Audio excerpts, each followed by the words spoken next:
Welcome to Accountable, where your business is our business. Hosted by David R. Peters. Today's guest is Shelby Shoffstall.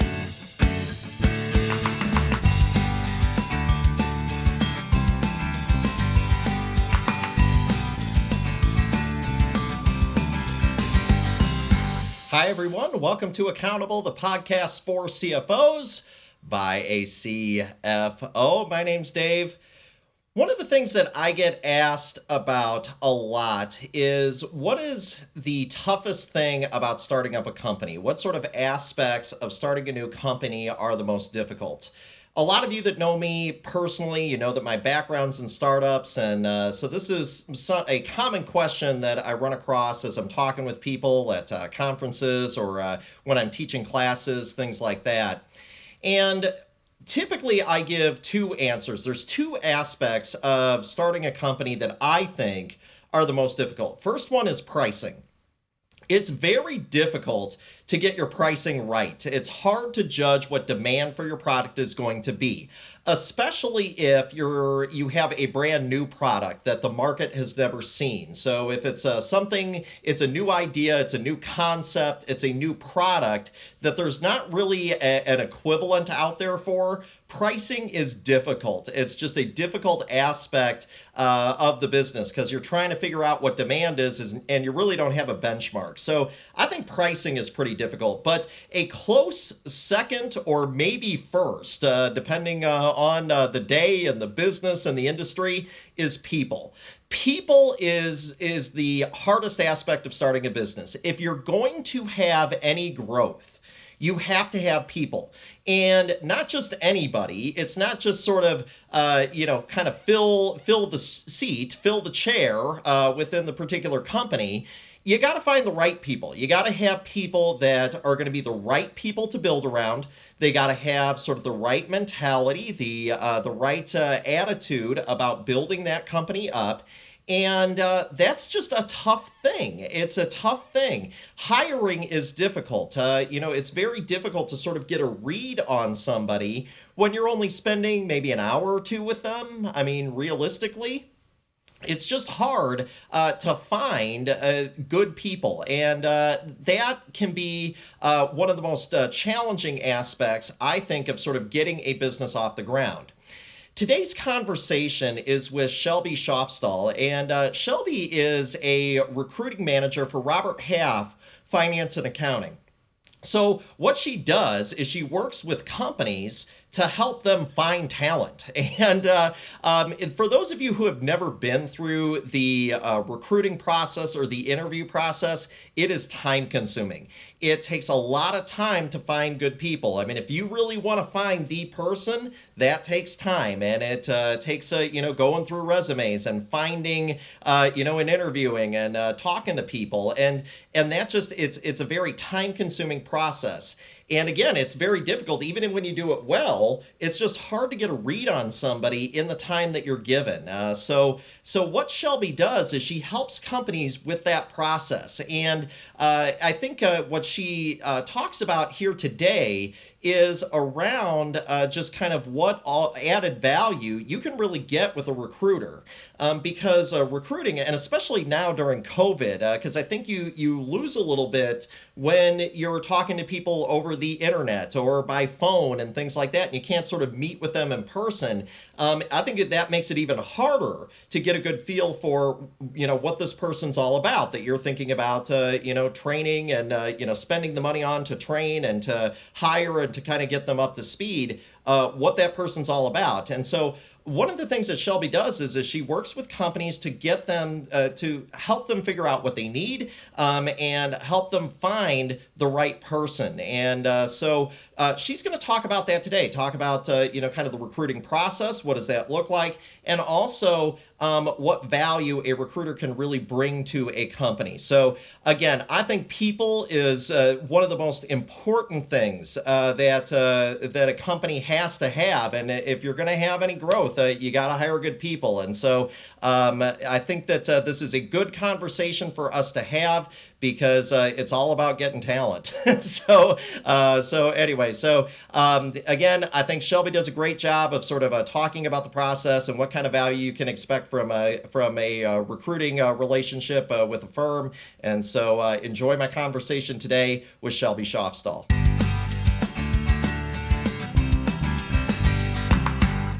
All right, welcome to Accountable. Shelby Shoffstall is our guest today. Shelby, thanks for being on our show this week. Of course, I'm excited. Yeah, so we get to talk about something that I think is kind of the challenge when it comes to business: recruiting, getting people. I mean, how are you going to grow a business if you don't recruit people? But I have to tell you that, one of the things that when I'm talking to CFOs and to finance leaders and people like that, one of the things that I hear them say a lot is they'll say, our business is different, and you really have to be in it to really understand it. And I think that they sort of use that almost as a justification, and they say, we can't hire a recruiter. We can't hire somebody to help us hire people because they just won't understand. Could you talk to me a little bit about the value that a recruiter can give and sort of the service that they really provide?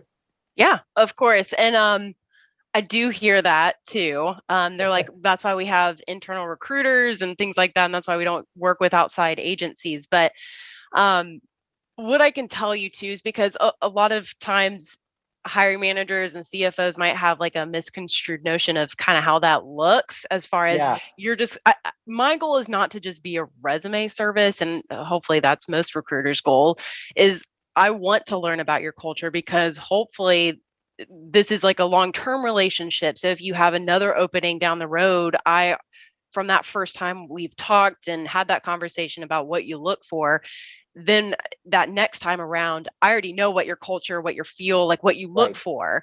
So that's my goal, is not to just throw resumes at you. I want to get my top few people in front of you that I think would match what you're going for. Right. I think that that's an important thing, what you just said right there, is that it's not just sort of like the insurance term that we used to use as a lead generator, where it's just like, here's all these people, exactly. because that doesn't really cut down on much of anything. I mean, because you're still just picking through a whole bunch of resumes and things like that. And so I think what I hear you saying is that you kind of get out of a recruiting relationship almost what you put into it. I mean, if I'm the CFO, I take the time to talk to you and I say, okay, this is what our culture is all about, Shelby, and this is what I'm looking for here, because this is what our culture is. This is what our business is. That's exactly better for me than if I just say, Shelby, find me a staff accountant. Exactly. Because I have, for example, some clients that I'll work with, and they'll just give me a couple bullet points of what they're looking for, but that doesn't give me the real substance of what they need in a person. And also, I mean, culture fit is a huge piece. That's what's going to prevent turnover and ultimately save you time and money, is if you spend even just 30 minutes talking me through your culture, your benefits, what you're looking for in a person, growth potential. All of that helps me narrow down out of hundreds of candidates that I'm working with and be like, okay, these are why I chose these top 4 or 5 people for you out of everybody. But the other thing on top of that too is, I'm not only trying to figure out, okay, this CFO or this hiring manager is looking for somebody to fit their culture. I'm working with hundreds of people in the market that are looking for a specific culture too. So I'm trying to match what they're looking for with what a hiring manager is looking for.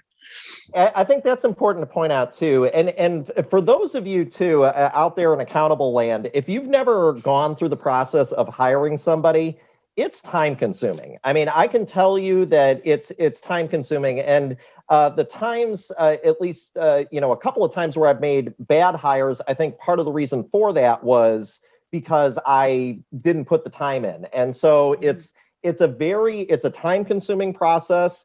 It's a hard process from the standpoint that, you're trying to find culture fit and things like that. There's a lot of good accountants out there. There's a lot of good resumes out there. There's a lot of people that have 4.0 grade point averages and all this other stuff. But what really, I think, at least from my experience, is where kind of the rubber meets the road is trying to find that right fit. And I think Yeah. that's what you're talking about right now. Yeah, exactly that. And it's, um, it really is utilizing the relationships that we work on every single day building with Yeah. candidates every single day. So like I Yeah. have relationships uh, from when I started like almost 6 years ago that like I stick with those relationships. And so it's CF or hiring managers, CFOs, whoever, they can utilize those relationships that we have. I mean, it's our job to build those relationships. Yeah. Talk a little bit about the process here. So we've kind of touched on this here a little bit, but like, so I reach out to you, and I know it's a little bit different for depending on the company and depending on the position and Yeah. stuff like that. But can you talk in general? I mean, because if some of our listeners, they may not have ever worked with a recruiter before. I mean, how do they even start? What do you need from them, and kind of how does that work? Yeah, and I work with a majority of like small, medium-sized companies. So it Okay. really is about being that almost consultant. So starting off, first off, I'd love to jump on like a video right now. Normally I would do it in person, but with Sure. COVID, I tried video, if not phone, to jump on like a 30-minute call to run through literally everything about that role, what they're going to be doing, and things outside of the box too. Like people always want to know about growth potential, candidates do. Yeah. So running Yeah. through all those little details. So as much information that a CFO or hiring manager can have up front, and a lot of times I don't think about this too for a recruiter, but benefits and vacation and 401k, because those are things that we're selling our candidates on. Just Yeah. those perks that come with a company.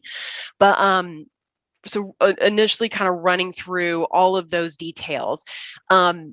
From there, as far as my process, if it's a role that we work on every day, like a controller or a senior accountant, an analyst, something like that, you can move really quickly if you have the processes in place. But that's where I can kind of act as a consultant, as far as being like, all right, if you can have time to line up these back-to-back interviews, we could probably have an offer out in 2 weeks. And a lot of times people don't think it can work that fast, and that maybe we're just throwing people at them to get the role filled quickly. But that, Right. again, that's where we're saving time, is because we already have these relationships built.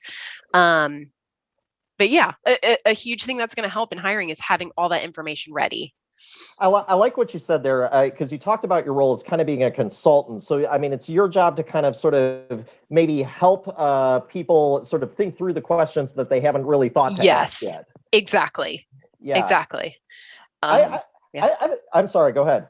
No, I was just going to say, and it helps too, because it is asking those questions that maybe they didn't think about. Because Sure. when we're talking to candidates openly about opportunities, I'll get off the wall questions of like, and it's getting through their process, or thought process of, okay, well, if the future hiring manager of this role, they're about to go on leave or something, what is their plan to get me trained up? So like Yeah. different Yeah. questions that you just don't think about unless you're talking to these candidates. Yeah.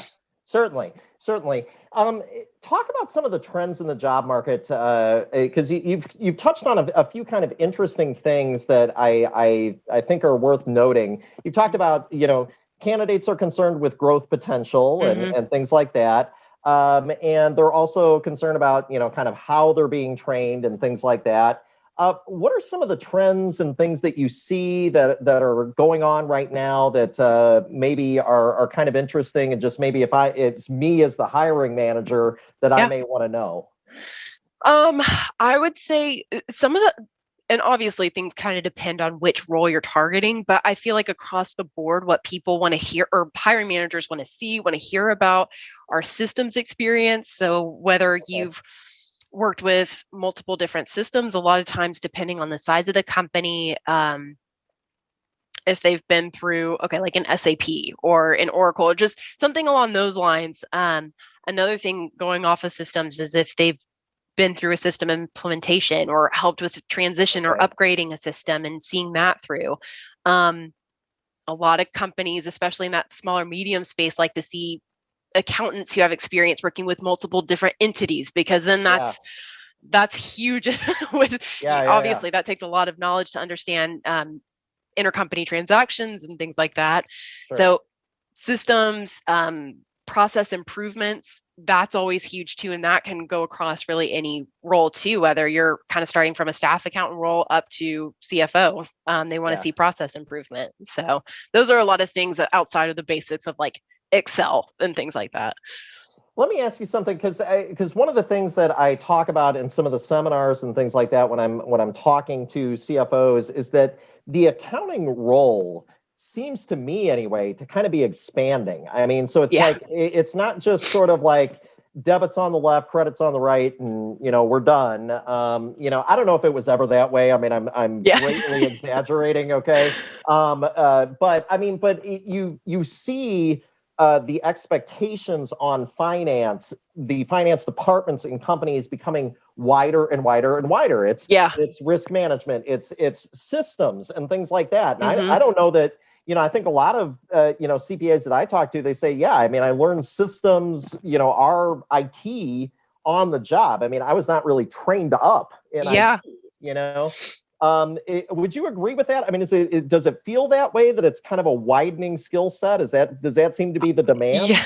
I mean, I think so. It's not just going in and doing the books anymore. It's about expanding. It is kind of going towards more where you need to know systems. You have to be tech savvy and understand, just be able to really step in and kind of pick things up really quickly. And I know it's only been probably like 6 years since I started in this, but I think it is, especially from like an entry level standpoint. Like, for example, I had a client that I was working with, and he was a smaller manufacturing company and was looking for a junior analyst, like ideally somebody either out of school, maybe had a internship or something like that.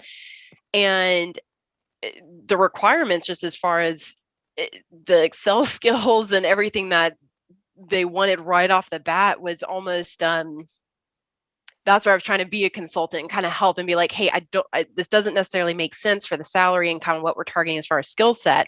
So you kind of have to set those expectations a little bit straight too, because they're getting, it is widening as far as what they look for. Well, and I think that, again, kind of to speak to what we were talking about just a minute ago, is kind of the value that you add is trying to figure out, like, okay, trying to pare it down into something.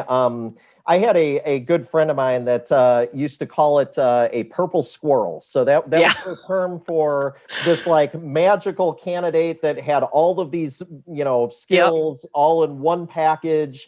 And it was just kind of the realistic expectations of that. It just didn't match with reality, I guess. Exactly. That's what I'm trying to say. And so I think what you said there is you're kind of trying to help people kind of mold this into a position where they can find somebody.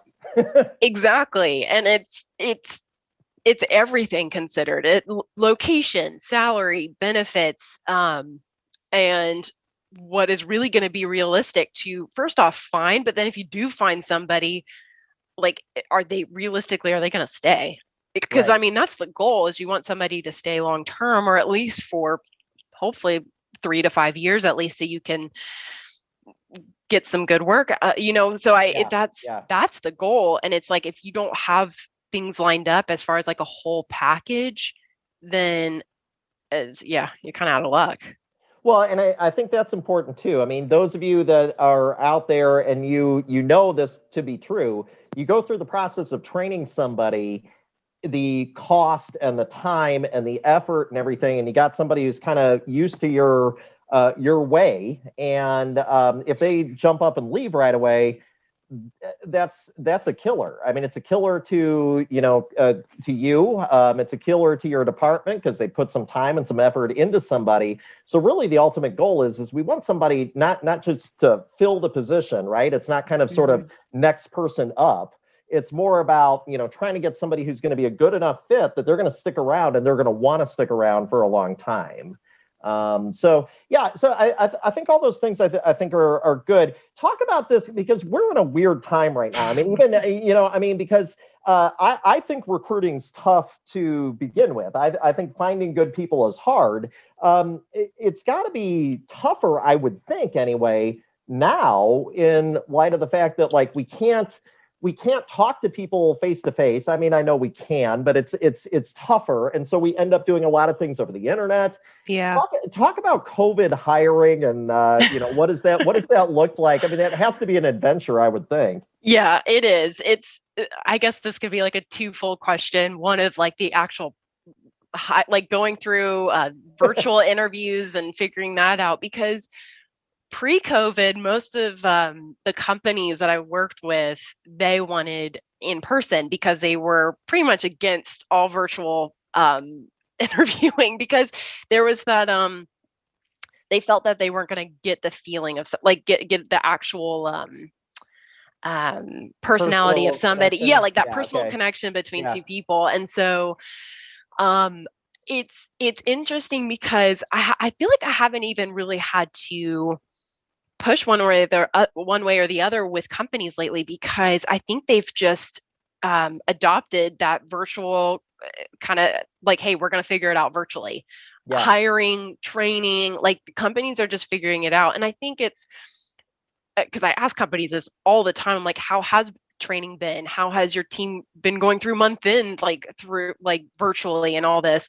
Yeah. And I think most are like, actually people are less stressed because they're at home. They don't have to do the commute, and it's actually been better. And then back to hiring, what I've seen a lot of clients do is start that process out virtually. And then if they do have their office open, then they might have them come in for like an hour and see the office and maybe meet any final individuals. So people are kind of working around that process and making it work. Yeah. The other thing I was going to say too was, as far as hiring right now, a lot of times that I hear hiring managers say something along the lines of, well, there probably are, it could be easier to hire right now because of COVID or the pandemic, because they think that because of unemployment numbers being higher than normal, which actually they've dropped considerably since everything started. I think it's at like 6.7% right now, whereas since December. But for accounting and finance, it's below 4%. And then once you get really specific on certain roles, some it's like below 1% for unemployment rate. Right. So the thing that you deal with that is, not only there's not that strong candidate, that strong skill set available, like openly available right now in the market, but people are nervous to leave a stable job right now. Yeah. So that makes it even that much more complicated. Do you think that, so I think that that's interesting. I think that, I think at least initially, maybe the hiring manager thinks that, hiring during COVID, unemployment rates is something that you mentioned being a little bit higher. People are going to want, more jobs. I know, that when at one point in my career, I was working for a company right after the financial crisis, and that was at least part of the thinking then also, I think, I think maybe geography maybe matters, or at least, because, I mean, what's the difference, Shelby, if you're 300 miles away as opposed to if you're 2 miles away, right? I mean, so, I mean, or at least right now, I mean, if you're going to be working from home anyway, but I guess what you're saying is that it's really kind of situation specific, that some roles, I mean, they're just in demand because they're in demand. Exactly. And I think there's a lot of companies that have come back really quickly into the new year. So they're starting to hire. I was probably the busiest I ever was right before the holidays and leading into the new year, because people were wrapping up budgets and about to head into year end, and they were like, we need to hire. I will say, with everything with COVID and how complicated it is making it, if you can be a company that allows some type of remote opportunity, whether somebody's willing to relocate here eventually, or I mean, even if it can be 100% remote, that's where I'm finding really strong candidates, but they're really only open if it's 100% remote. Yeah. So. And that may be possible or it may not, right? Exactly. It's hard to find that right now. Yeah, absolutely. let's talk about something that I think is a little bit of the of an elephant in the room, I guess. But one of the things that I hear about a lot, and especially when I get a chance to talk to CFOs and financial leaders all the time, especially when I'm teaching classes and things like that. A lot of CFOs, I think, feel like, rightly or wrongly, that there's some generational differences in the job market right now. That there's just there's some attitude differences and things like that. And I don't mean to say positive or negative on either side. I'm just saying sort of different perspectives, I guess. And I would just ask, I mean, what are some of the expectations of people coming straight out of colleges and universities right now with accounting degrees, finance degrees? And are the attitudes different, or is that just kind of something that we're saying? Yeah. I don't know. Any thoughts on that? I feel like I've heard that since I've started, and I'm a millennial, so I mean, yeah. I have a lot of hiring managers that I've worked with that the main thing that they complain about like millennials and kind of in that space is typically that they don't want to work as hard as they want to more like a work-life balance. Right. It's a big thing that I've heard a lot of, or they're not like in the role. Like they want a grinder. Like they want somebody who's going to get in there and just work 60 hours and work their way up. But I think things are kind of changing, especially with COVID. And two, here's the thing too. I think with people coming out of college, there are absolutely people out there that are going to work those hours. The individuals going into Big Four and things like that they're going to grind for like 5 years. But when they do come out of that space, what I'm seeing right now, those like 5-year individuals coming out of Big Four, like usually 9 times out of 10, they always say like, I just worked my butt off for 5 years. Yeah. I want something where I can grow, but where I can still have that, like I need a work-life balance. Yeah. So I think it has kind of changed in the last 5 years as they've worked for 5 years and now they're coming out into industry and want something that's going to give them a work-life balance. I think that's where it's the hardest for. Yeah. Well, I mean, and to be fair too, and I'm going to give my opinion on this. I think that it's very rare in life, okay, that you can say all X are Y, right? So, Yes. it's when you say something like all millennials are this or all millennials are that is. There's got to be zillions of exceptions to that, and it's probably not true.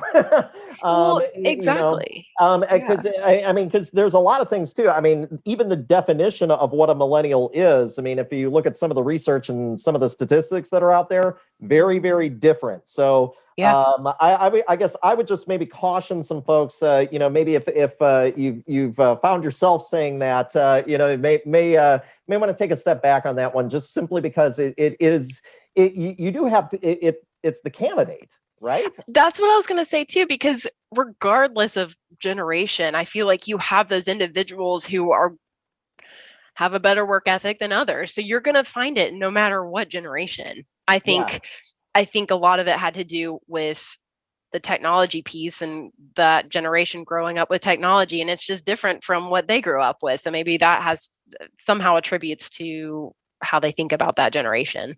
Yeah, I think that's probably right.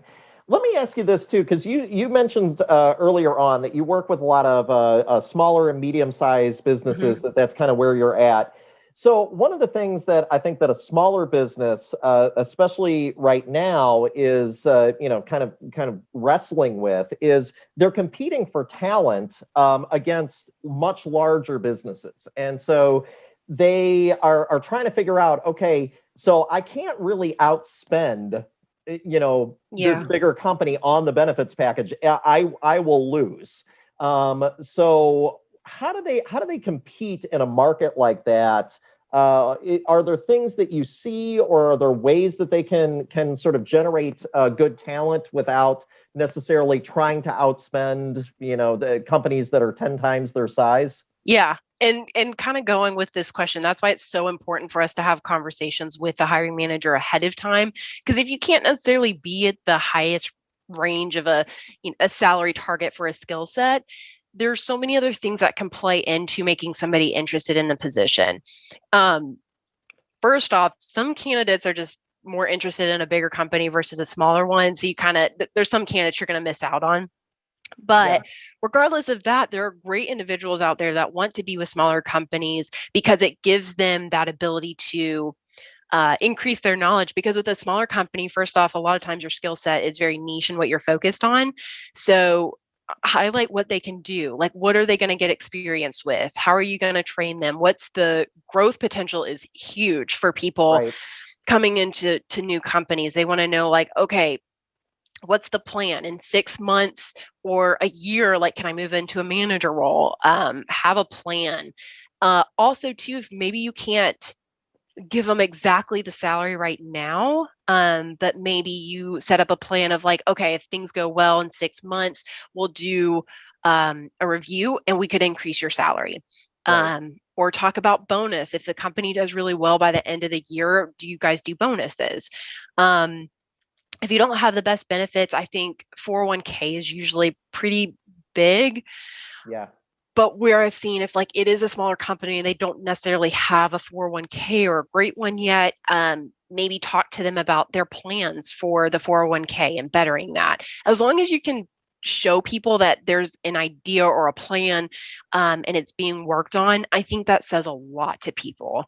Because a lot of times I'll ask companies, what's the potential for, do you guys do annual reviews? A lot of companies don't even do annual reviews. And if you can tell somebody that they do, that helps a lot more too. That's interesting. Yeah. I mean, I know that in some of the other companies that I've worked for, I mean, we used to try anyway to sell culture. When I was at when I worked for Elephant Auto Insurance, I know we won best places to work in Virginia. I think 5 out of 6 years or something like that I was there. And so for us, we felt like that was something that we could offer. That's huge too. And it was free because it was just us. But that I forgot to mention that too, but culture is absolutely huge. Another reason why it's great to get on the phone with a CFO or hiring manager, because how am I supposed to know that you guys do like birthday cakes for everybody's birthdays, or like it's crazy how much that means to people. And I don't think managers realize that, but there's so many places that don't do that and don't have necessarily a fabulous culture. But I had we just placed somebody with a company in North Charlotte, and the manager was like, he's doing great. He actually brought his girlfriend, which means a lot. It means that he likes the culture and like wants us to like meet his girlfriend, and like it just culture is huge. So I think that's one place where I think, those of you that maybe are listening right now and you're like, hey, we got a smaller firm, and we're just not going to be able to compete with the salaries and things like that. I think, selling folks on culture, and I think like Shelby was just saying, opportunity, because and quality of experience. I mean, one thing that smaller companies tend to have is they tend to have, it's not just kind of, I do one thing every single day. It's because you kind of jump in where you're needed. I mean, when there's, 4 or 5 or 6 of you, you do everything, so, job titles and things like that. It's kind of like, I don't know. Is there other things maybe that smaller companies that maybe they can offer, do you think, that might help them get a leg up? I'm trying to think what else. I especially with COVID now, another huge thing is if you have remote capabilities, trying to provide. And if you can't do 100% remote, and with smaller companies, a lot of times you need to be in the office here and there for whatever reason. But even if it's like a flex schedule, like if they need to pick up their kids from school, or can have some type of maybe 2 days from home, that goes a very long way, because I have some clients that are 100% in the office and another one that's a hybrid. And if I put both roles in front of a candidate, most likely going to choose the hybrid opportunity. Right. Flexibility is key right now. So that's a big one too. And so I think all of those I think are great points. So, well, Shelby, I got to tell you, I feel like we're just sort of scratching the surface on this conversation. I mean, because this is such a huge topic, and it's one of those things that I think we as CFOs we wrestle with, because again, if your company is going to grow, you got to have good people in place. And so I feel like we're just scratching the surface, but. Tell me, so how can people get a hold of you if they would like to? So you can reach me at the office, which is 704-341-1065. And then you can reach me by email, which is just my first period last name at roberthalf.com. So shelby.shoffstall@roberthalf.com. Okay. I'm also on LinkedIn. So there you go. So anyway, so folks, if especially if you're in the Charlotte area, so Shelby, be happy to help you out if you're trying to place somebody for finance and accounting. Again, Shelby, thank you so much for being on the show today. I think this is a great topic, and I'm glad we were able to talk about it. Of course. Thanks so much. All right. Thanks a lot.